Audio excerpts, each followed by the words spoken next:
निकला हूँ पल दो पल के लिए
और भैया घर मालिक साहब साली आखत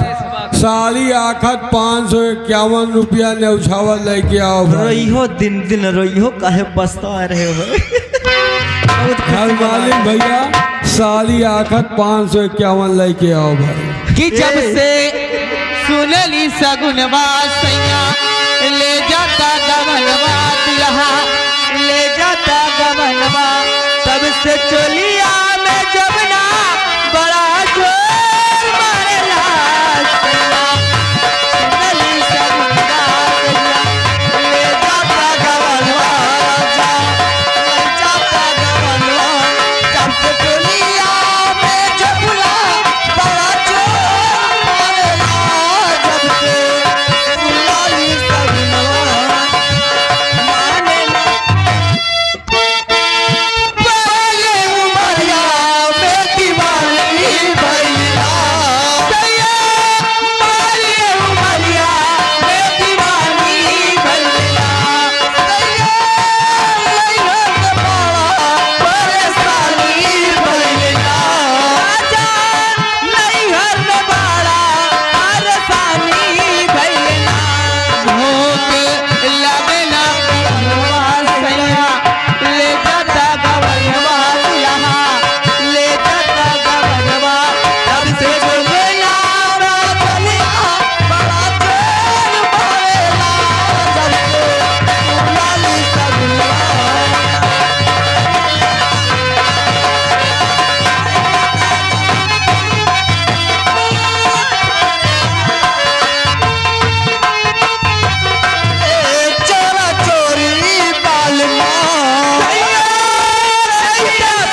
लालू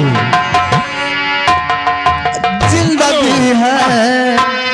और लड़का के बुआ की तरफ से 20 रुपए का न्यौछावर पार्टी को धन्यवाद।